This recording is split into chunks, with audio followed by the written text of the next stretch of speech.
بسم اللہ الرحمن الرحیم بسم اللہ الرحمن الرحیم السلام علیکم ورحمۃ اللہ وبرکاتہ۔ ویلکم مائی یوٹیوب چینل حافظ شفیق۔ معزز سامعین، امید کرتا ہوں کہ سب خیریت اور عافیت کے ساتھ ہوں گے۔ الحمدللہ ہم تختی نمبر 4 حرکات یعنی زبر زیر پیش ان کے متعلق ہم پڑھ رہے ہیں۔ اس سے پہلے ہم نے پارٹ 1 کے اندر حرکات کے متعلق آپ کو بتایا تھا کہ ان کے پڑھنے کا طریقہ، زبر زیر پیش کے پڑھنے کا طریقہ یہ ہے کہ 3 چیزوں کا آپ نے اس کے اندر خیال رکھنا ہے۔ آج انہی چیزوں کی ہم پریکٹس اسی زبر زیر پیش الفاظ کے اندر ہم انشاءاللہ کریں گے۔ وہ 3 چیزیں میں دوبارہ رپیٹ کر دیتا ہوں آپ حضرات کے سامنے کہ جب بھی ہم نے زبر زیر پیش والا لفظ پڑھنا ہے تو 3 چیزوں کا ہم نے خیال رکھنا ہے، تو تب جا کر ہمارا وہ لفظ صحیح ہوگا، وگرنہ ہم غلطی کر رہے ہوں گے۔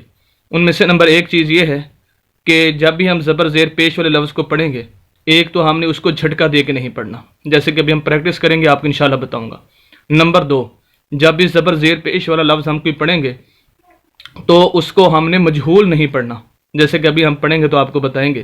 اور تیسری چیز کہ جب بھی زبر زیر پیش والا لفظ ہم پڑھیں گے اس کو لمبا نہیں کرنا، وگرنہ وہ کھڑی زبر کھڑی زیر الٹا پیش یا الف کی شکل کے اندر وہ چلا جائے گا۔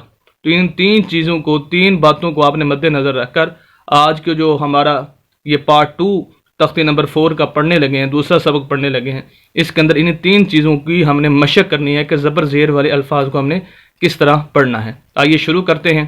اعوذ باللہ من الشیطان الرجیم، بسم اللہ الرحمن الرحیم۔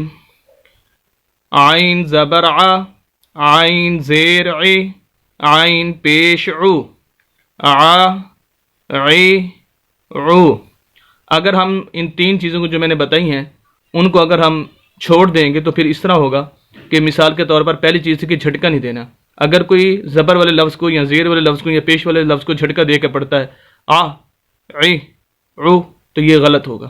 دوسری غلطی کہ ہم نے اس کو مجہول نہیں پڑھنا، آ اے او، جس طرح دیہاتوں کے اندر عورتوں کی اکثر عادت ہوتی ہے تو وہ لفظوں کو مجہول پڑھتی ہیں، تو اس طرح پڑھیں گے تو تب یہ ہمارا غلط ہو جائے گا۔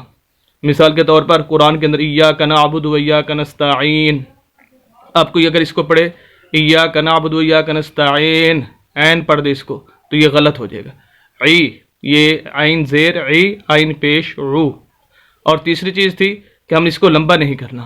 اگر ہم پڑھیں عین زبر آ، عین زیر عی، عین پیش عو، تو یہ آگے کھڑی زبر یا کھڑی زیر یا الٹا پیش کے شکل جو ہے وہ اس کے اندر، ان الفاظ کے اندر جو وہ چلا جائے گا۔ یہ اس وجہ سے نہ جھٹکا دینا ہے، نہ مجہول پڑھنا ہے، اور نہ ہی لمبا کرنا ہے۔ تو اب اس کو ہم پڑھیں گے آ عی عو۔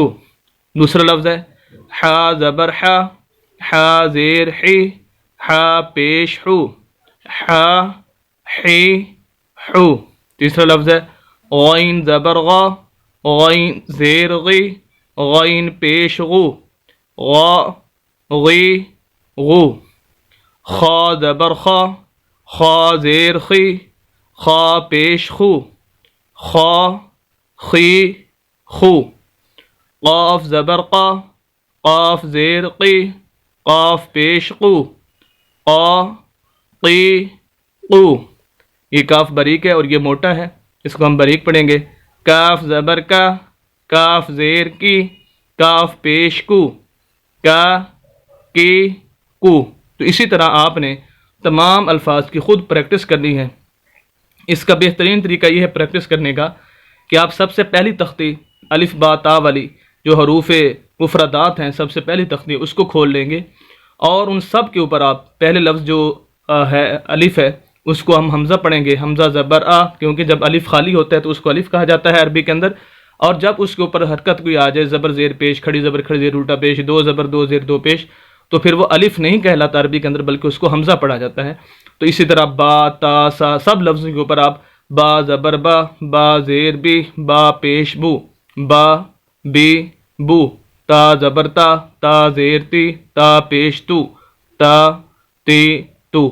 تو الف سے لے کر یہ تک تمام الفاظ کے اوپر آپ زبر زیر پیش لگائیں خود، اور اس کی پریکٹس کریں۔ انشاءاللہ اس طرح سمجھے، اگر آپ زبر زیر والے لفظ کو صحیح طرح پڑھنا شروع کر دیں، آدھا سے زیادہ قرآن آپ کو صحیح طریقے سے پڑھنا آ جائے گا۔ تو امید کرتا ہوں کہ آپ بخوبی ان چیزوں کو سمجھ چکے ہوں گے، اور صدقہ جاریہ سمجھ کر ہمارے اس ویڈیو کو آپ شیئر بھی کیجئے، اور ہمارے چینل حافظ شفیق کو سبسکرائب بھی کیجئے۔ ملتے ہیں نیکسٹ ویڈیو کے اندر کل انشاءاللہ۔ اجازت دیں، اللہ حافظ۔